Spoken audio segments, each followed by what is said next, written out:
네, 긴 연휴 마치고 오늘 금요일 상당히 여러 가지로 좀 많이 걱정을 하시면서 오늘 아마 눈을 뜨셨을 텐데 투자하시는 분들께서는 오늘 IM증권 이용훈 이사님 마침 딱 오늘 오셔서요.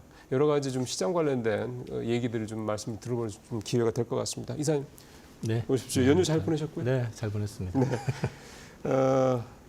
미국 증시 얘기를 좀 먼저 안 해볼 수가 없는데 사실 오늘 장보다도 뭐 27일 이후에 이제 이번 주 초반부터 뉴욕 시장이 워낙 좀 좋지 않았기 때문에 그런 부분들을 좀 말씀을 좀 들었으면 좋겠는데 쉬시면서도 이렇게 편하시지는 않으셨을 것 같아요. 아니요, 일단 머리를 비우려고 마음을 먹었기 때문에 그 첫날 그 이제 쇼크 터졌을 때 보고 일정 부분은 사실 제가 우려했었던 거 이제 어디에서 돌발적인 어떤 그렇죠. AI 관련된 거 말씀하셨죠. 계속 말씀드렸기 때문에 그게 생각이 났기 때문에 이거 이번 주는 이렇게 쉬는 기간 동안에는 보지 말자. 그래서 아예 텔레그램을 보는 순간 이게 다 보이니까 그러고 나서 이제 어제 쫙 정리를 좀 했었죠. 그랬기 때문에 뭐 스트레스를 그렇게 받지는 않았어요. 어제 보면서 좀 이랬구나라는 정도만. 그 어떻게 보면은 이제 그 굉장히 좀 약간 감정적으로 좀 그 영향이 있을 만한 그런 부분들 조금 시간이 지나서 약간 좀 객관화한 상태에서 좀 보셨다는 말씀이 될 거라 어떤 느낌이 드시던가요? 일단 뭐 개인적인 어떤 느낌 이거보다를 떠나가지고 전체적으로 주 초반 어제까지 오늘까지 뭐 이제 전체적으로 미증시를 갖다가 압축해가지고 단어로 정리를 하면 이번에 이제 이슈가 되게 많았죠. 첫 번째는 빅테크 실적들 발표가 되게 많았고, 그렇죠. 두 번째는 이제 FOMC가 있었고요. 그리고 또 한 가지는 이제 월요일 날 시장을 뒤흔들었던 딥시크라고 하는 게 당연히 일단 이 딥시크 관련된 논란은 이따가 뭐 뒤에서 설명을 더 드릴 부분이 있겠지만은 AI 딥시크 자체가 주는 어떤 함의는 딥시크가 시장에 어떤 충격파를 던졌다 이게 아니라 AI 그 하드웨어 쪽 시장 특히 그동안에 이제 밸류에 대한 부분, 과속에 대한 부분 이제 고민을 좀 많이 했었잖아요. 그런 부분들 때문에 사실은 어떤 작은 돌멩이 하나가 딱 던져지게 되니까 이걸로 인해 가지고 좀 충격을 받고 그럴 수도 있겠구나. 그리고 우리가 뭔가 놓친 게 있는 거 아닌가 하는 이제 그런 시장 충격이 좀 이제 반영이 한 방에 세게 되고 그 다음 날은 그래도 괜찮아 해서 또 반등하고 맞아요. 뭐 이런 식의 이제 혼선이 좀 왔다 갔다 하는데 뭐 미국에서는 이제 중국에서 훔친 거다부터 시작해서 별 얘기가 다 있지만은 종합적으로는 이제 시장이 그동안 간과했었던 부분을 갖다가 중국을 통해 가지고 시장에 뭔가 다른 시선의 어떤 각도. 그러니까 이거는 굳이 또 표현을 좀 하자 그러면은 이 고가, 고비용, 최고 사양, 최신 요것만 가지고 그동안 AI를 추종했었던. 그러니까 AI 투자를 안 하면 불안하니까. 그리고 그 돈도 천문학적이고. 옆에 있는 큰 빅테크 경쟁자가 옆에 있는 기업이 큰 돈을 투자하니까 나도 그만큼은 해야 돼.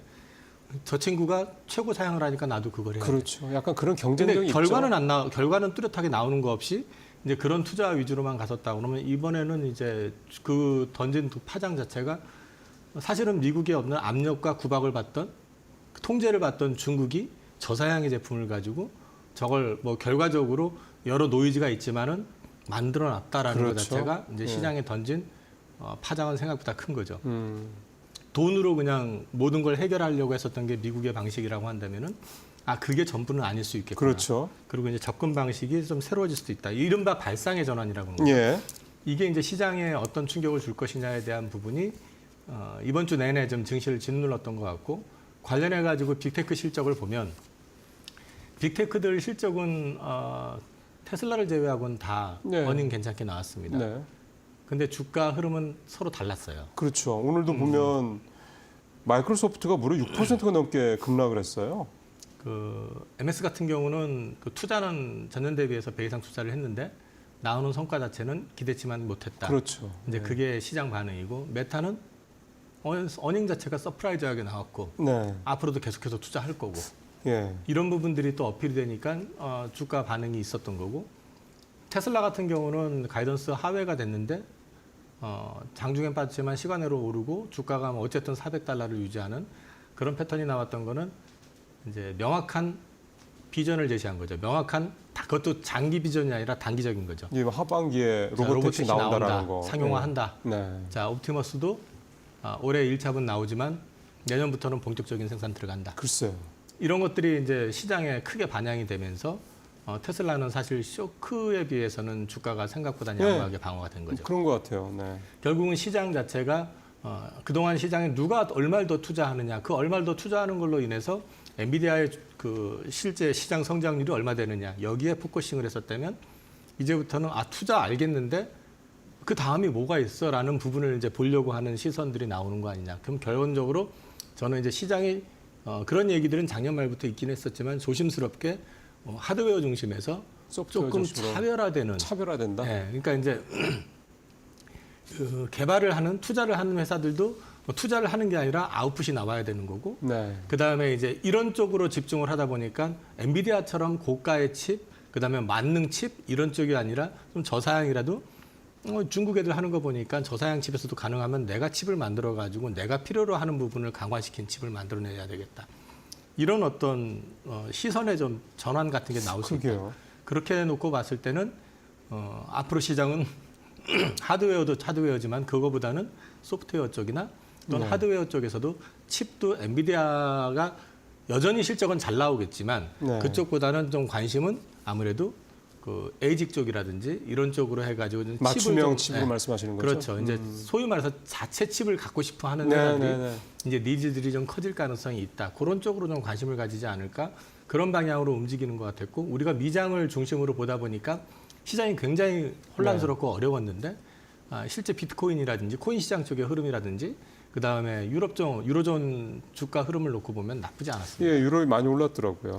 이 얘기는 미국 중심 일변도에서 작년 말부터인가 이제 계속 말씀드렸던 게 이제 그런 부분인데, 미국은 아무래도 좀 밸류에이션에 대한 노이즈도 있고 여러 가지 약간의 노이즈만 나와도 흔들릴 수 있는 어떤 그런 리스크가 있지만 그 외에 국가들 내지는 지역에서의 어떤 수익률이라는 측면에서는 그동안 버려졌던 섹터들을 볼 가능성들이 높아진다. 그런 측면에서 유로존의 흐름을 놓고 봤을 때 이 흐름이 유로존만의 흐름이 아니라 우리한테도 비슷한 흐름이 나올 가능성이 있다라는 점은 일단 참고를 하실 필요가 있지 않을까. 그래서 미장 투자하시는 분들은 조금 더 신중하게 접근을 하셔야겠지만 국장 같은 경우는 너무 크게, 물론 우리가 이제 엔비디아 영향으로 인해서 오늘 HBM 관련된 반도체 섹터나 이런 쪽은 충격을 좀 받긴 하겠지만 그럼에도 불구하고 우리 시장 자체는 좀 이전보다는 저평가돼 있다. 또는 내지는 이제 이런 부분에 대해서 좀 주목을 받을 가능성은 있다라는 측면에서 여전히 관심을 가져보셔도 괜찮지 않을까 싶습니다. 그러면 추가 질문을 두 가지를 하나 드려야 될 것 같습니다. 첫 번째는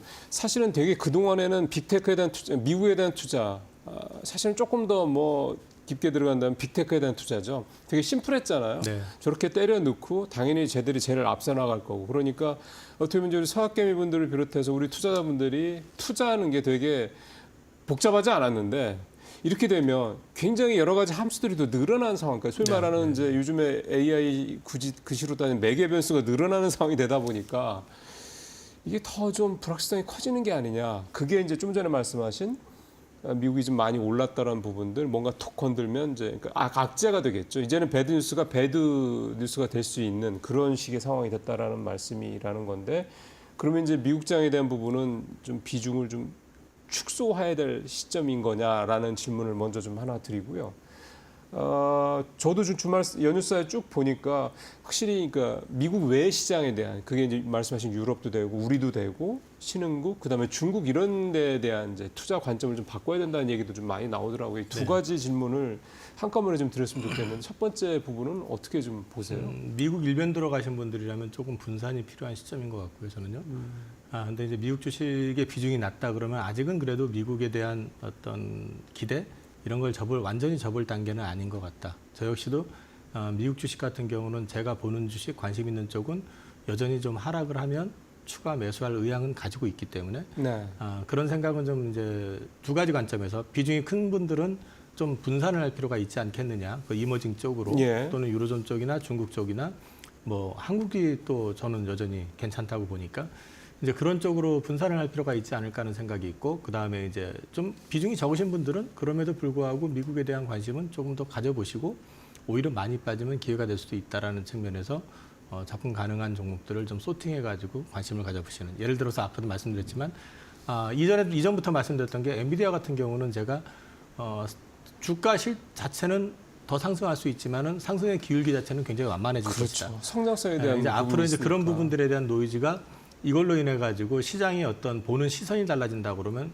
더 늘어질 가능성도 있잖아요. 그렇죠. 그러면 그 반대급부로 주목을 받을 섹터들 같은 경우 오히려 기회가 될 수도 있는 부분이 있고 또 하드웨어 쪽에서 소프트웨어 쪽으로 관심이 옮겨진다고 하면은 마찬가지로 그쪽에 대해서 강점을 가지고 있거나 글로벌 시장을 좀 장악하고 있는 회사들 이런 회사들에 대해서는 네. 주가 하락에 대해서는 기대를 가져보실 필요도 있기 때문에 네. 뭐 미국 시장을 완전히 벗어나셔야 된다 이런 측면이 아니라 비중 조절을 좀 하시라 그 정도로 말씀을 드릴 수 있을 것 같고 이머징 쪽은 일단 중국에 대한 노이즈도 많지만 어찌됐든 간에 이번에 지금 저도 연휴 때 그 중국 그 상황에 대해서 유튜브 그 유명 유튜버인데 그 사람이 여러 가지 그 중국인들이 올린 틱톡 동영상이나 이런 걸 갖다 모아가지고 자기가 해석해주고 설명해 주는 걸 봤는데 텅텅 비어 있더라고요 거리가 돈을 안 쓴다는 얘기고 그렇죠. 그다음에 이제 거기도 이제 소위 말해서 고용 문제 이런 것들이 있기 때문에 이제 젊은 애들이 그 소위 말해서 이제 이동을 거의 안 하는 왜 집에 가게 되면 최소한 면을 세워야 되기 때문에 자기가 돈을 그렇죠. 써야 되는데 쓸 게 없으니까 그건 마음이 똑같죠. 네. 그러니까 이제 그런 모습들 보여주고 그 사람들 얘기하는 거 이렇게 보여주면서 중국 생각보다 심각하다라고 얘기를 하지만 또 한편에서는 이구안신 정책을 통해 가지고 기사를 보니까 1월 달에 지금 그 중국 상하이에서 스마트폰 판매량이 70%가 늘었답니다. 네. 이제 이거는 결국은 적극적으로 소비를 어쨌든 간에 정부 지원금을 통해 가지고 활성화시키려고 이제 노력하고 있는 부분이 있기 때문에 어떻게 보면 중국에 대한 기대감이 지금 현재 1도 없는 상황에서 그와 관련돼 있는 업종들 같은 경우는 오히려 바닥에서 기회를 가져갈 수도 있다라는 측면에서 국내 증시는 그런 관점에서 보셔도 되고 미국, 중국 같은 경우는 이번에 딥시크에서도 보여줬지만은 바닥에 깔려 있긴 하지만 예. 중국이란 나라 자체가 워낙에 이 장사 뭐 이런 쪽에 능한 나라였지 않습니까? 맞아요. 전통에 네. 왕서방 뭐 이런 얘기들도 있었던 것처럼 그렇기 때문에 이제 그런 부분에서 관심을 지금부터는 조금 가져보셔도 괜찮지 않을까. 마찬가지로 한국 같은 경우도 중국이 살아나고 있고 어쨌든 미국이 견조하다 그러면 그렇죠. 그 사이에 껴있긴 하지만 어찌됐든 우리도 기회는 가져갈 수 있다. 그 가장 큰 메리트는 많이 빠졌다라는 거고 그다음에 어쨌든 지금 1분기를 기점으로 해서 올해 예상 추정 실적 자체가 계속 떨어질 거기 때문에 그 떨어지는 폭이 어디까지 떨어질 것이냐. 삼성전자에 대한 추정치 하향이 마무리가 되면 거의 마무리가 될 거라고 보거든요. 저는. 그렇죠. 그 영향이 크죠. 그렇게 네. 본다고 그러면은 얼추 우리나라도 실적 하향 조정에서 클라이막스 정점 부분에 와 있다라고 본다 그러면 여전히 기회는 가져갈 수 있지 않을까. 그래서 저는 이제 미국보다는 이 이머징 쪽에 좀 다변화하는 그런 전략. 그런 게 올해는 계속 유효하지 않을까 싶습니다. 그러면 말씀 나온 김에 국내 투자 전략 말씀을 조금 더 듣죠. 그렇다 그러면 올해 좀 한국 시장을 조금 더 작년과 다르게 비중을 좀 확대할 필요가 있다라는 말씀이 되는 건데, 근데 지금 사실 우리 투자분들께서 그러니까 소위 말하는 이제 동학개미 분들이 제일 좋아하는 게 이제 반도체, 뭐 2차 전지, 뭐 주로 이런 쪽이잖아요. 뭐 바이오 이런 쪽이잖아요. 근데 반도체도 좀 이런 변수가 나오면 사실은 조금 이제 마음이 좀 편치는 않으실 것 같고 2차 전지는 지금 앞서 이제 그 러트닉 상무장관 지명자 얘기하는 거 보면은 이 2차 전지는 아직도 마음을 두면 안 될 것 같고 뭐 하여간 좀 불안합니다. 조금 업종을 좁혀보면 어느 쪽을 좀 보면 좋을까요? 제가 작년 말부터 올 초까지 해가지고 이제 원래 24년도에 봐야 될 섹터로는 5개를 제시하면서 예, 맞아요. 하나씩 이제 줄여나가는 전략을 택했는데 그게 이제 첫 번째가 반도체, 그다음에 2차 전지, 방산, 조선, 바이오 이 5개 섹터를 맞습니다. 정했었고요. 그거를 이제 하반기로 갈수록 하나씩 정리를 해나가면서 비중을 줄여서 하반기에 최대 90%까지 현금을 만들어 놓고 역대급 현금을 갖고 있다는 말씀을 드려왔었고, 근데 올해 들어와가지고 주식 비중을 좀 늘리고 있는데 올해는 지금 사실 이제 곰곰이 생각을 했었던 게 그래서 작년 말부터 제시했었던 게 뭐냐면은 결과적으로 보니까 저는 일단 관세하고 크게 무관한 섹터를 많이 잡았었더라고요. 맞아요. 그래서 네. 조선, 화장품, 엔터, 로봇, 방산을 얘기를 했었고요. 다 괜찮아요 지금. 예. 네, 근데 이제 이 가운데다가 이제 하나 정도 더 추가한다 그러면 이제 최근에 이제 바이오 쪽 같은 경우도 얼추 바닥을 좀 잡는 것 같다. 근데 이제 우리나라 바이오도 진바이오를 보시라는 거. 그렇죠. 실체가 있는. 네, 예. 실체가 있는 진바이오를 보셔야지 주가 바닥에 있다고 해가지고 이제 이름만 바이오, 살짝 발만 담가놓은 네. 바이오 이런 거는 사실 해당이 안 될 가능성이 높다. 이제는 작년이 글로벌 원년이라고 그러면 이제 그 부분이 확장이 되는 시기라고 보면 올해도 역시 마찬가지로 진바이오 위주로 관심은 이제는 좀 가져보실 만하지 않을까. 그 정도로 일단 말씀을 드릴 수 있을 것 같고, 사실 저도 지금 연초에 많이 헷갈립니다. 그러니까 헷갈린다는 게 뭐 수익이 장 올라온 거 대비를 했을 때 제가 크게 많이 났느냐 그런 것 같지는 않아요. 근데 저 역시도 아직은 현금 비중이 많은 상태에서 투자의 비중이나 방향을 어떻게 잡을까를 계속 고심하고 있는 중이고요. 뭐 여전히 저는 오늘 보니까 약간의 노이즈가 있긴 하지만 조선주에 대해서는 기간 조정을 좀 받아주면 여전히 괜찮아 보일 것 같고요. 그걸 기다리는 분들이 좀 굉장히 많을 것 같습니다. 네. 네, 그리고 이제 또 최근에 이제 올해 들어와서 포트에 담았던 게 화장품 같은 거 담아놨었는데 그쪽 괜찮을 것 같고 여전히. 다만 이제 너무 개별성 종목보다는 ODM 쪽 ODM 말씀하신 이라든지 거죠? 네. 아니면 차라리 우리나라 최고 화장품 회사, 완전히 널브러져 있는 회사, 네. 뭐 그런 것도 아모레퍼시픽 말씀하시는 것 같은데? 뭐 하여튼 A라는 회사. 예, 제가 얘기했습니다. 종목 얘기는. 그런 쪽을 오히려 한번 체크해 보실 필요도 있지 않을까? 그러게요. 보고 있습니다. 엔터 로봇 방산 여기에 지금 이사님이 추가하신 게 바이오 쪽. 근데 바이오는 이게 변동성이 심하다는 우리가 그런 항상 리스크를 생각을 하는데 실체가 있는 종목들 많이 좁혀져 있습니다. 근데 기사들 잘 참고하시면 그런 종목도 중심으로 살펴보시면 되겠다 이렇게 말씀해 주셨습니다. 그래서 아까 이제 말씀 하나 안 해주셨던 게 이제 FOMC 얘기예요. 동결을 해서 그것도 우리 사실 예상했던 얘기긴 한데 그 파워 이번 이제 동결 그러니까 결과보다도 이번에는 이제 파월이 무슨 얘기를 할 것이냐. 특히 이제 트럼프가 주시라고 있었기 때문에. 근데 결과가 나온 다음에 트럼프는 이제 엄청나게 비난을 좀 했고요. 그래서 파월과 트럼프 간의 이 상황, 이 양자 간의 관계가 이제 결국 시장에 어떤 영향을 미칠 것인지, 요거는 오늘 좀 마지막으로 좀 한 말씀 좀 들어봐야 될 것 같은데 어떤 느낌이 드셨어요? 파월 연준 의장의 멘트들을 보시면서. 제가 파월이라는 분 자체에 대해서 이렇게 보는 시선이 별로 이렇게 우호적이진 않아서 이번에 보면서 역시 양다리 걸쳤구나라는 생각을 했습니다. 저는. 계속 그렇게 보시는구나. 예. 네, 그래서 저는 이제 느꼈던 게 뭐냐면은 뭐 보면은 문구 자체로 봤을 때는 약간은 매파적이기도 하고 당장에는 금리 인하 가능성을 갖다가 제한하는 모습을 예. 보여주기는 했지만 동시에 이제 2% 목표치라는 걸 갖다 삭제를 시켰죠. 그래서 이제 시장에서는 저게 뭐지 했더니 아니 그 문구가 길어지니까 그거 문구 조정하려고 없앤 거야. 과연 그랬을까? 그렇죠. 네, 그렇게 이제 그런 생각하게 안 부분들에 되게 대해서 만들죠. 이제 생각을 하게 되는 게 있고 그 다음에 이제 그 연준의 이제 입이라고도 할 수도 있고 먼저 이제 슬쩍 흘려주는 대변인 역할을 해주는 닉 티밀하우스 기자의 트윗을 보면 네. 별다른 그 계절적인 어떤 요인만 크게 발생하지 않으면은 3월 달까지는 PCE 같은 경우는 생각보다 많이 떨어질 가능성이 있다. 라는 얘기를 했습니다. 그게 주거비 같은 영향이죠. 주거비가 지금 계속 떨어지고 떨어지니까. 있거든요. 그러니까 네. 그렇게 떨어지길 바랬었던 주거비가 바이든 임기 말년에 이제 떨어지기 시작하니까 사실 바이든은 거기에서 재미를 못 보고 그냥 재미를 못 욕먹고 봤죠. 네.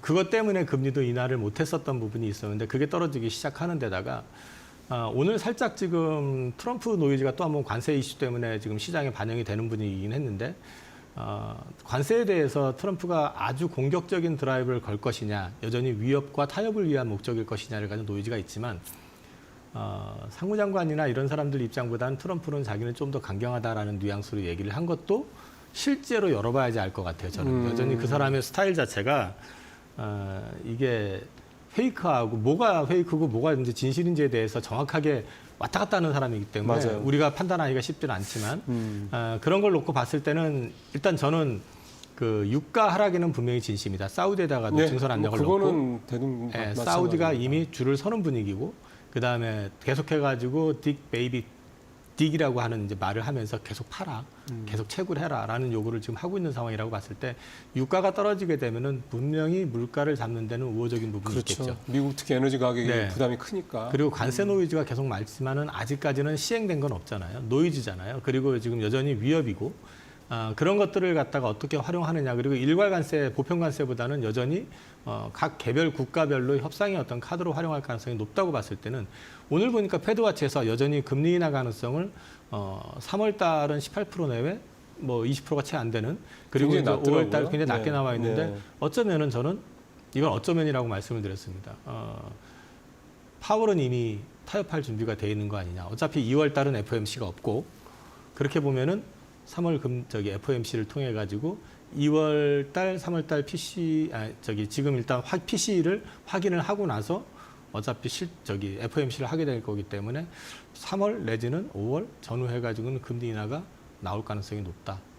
저는 그렇게 그럼 생각이 생각보다 좀 듭니다. 빨리 보시는군요. 네, 그게 그럴 이제 가능성이 파월이 높아 보입니다. 그동안에 보여줬던 이중적인 모습인 거다. 네네네. 알겠습니다. 상했던 것보다는 좀 비두기적인 쪽으로 좀 이사님은 좀 전망을 좀 하시는 거네요. 네, 오늘 여러 가지로 아마 오늘 시장에 대해서 좀 걱정을 많이 하시는 분들이 많으실 것 같은데 미국 시장, 그다음에 국내 시장 관련된 투자 전략, 그다음에 FOMC 결과에 대한 분석까지 오늘 이영훈 이사님과 말씀 좀 나눠봤습니다. 오늘 말씀 잘 들었습니다. 네, 맞습니다. 네. 일단 시장은 그래도 열려봐야죠. 상했던 것보다 뭐 그렇게 또 많이 안 좋지는 않을 수도 있다. 이렇게 보시고 너무 큰 걱정하지 마시면 일단 좀 차분하게 시장을 좀 기다리실 필요가 있을 것 같다는 생각입니다. 잠시 후에 마켓나 일부에서 시장에 대한 이 투자 전략 이 부분도 잘 따져보도록 하겠습니다. 잠시 후에 뵙겠습니다.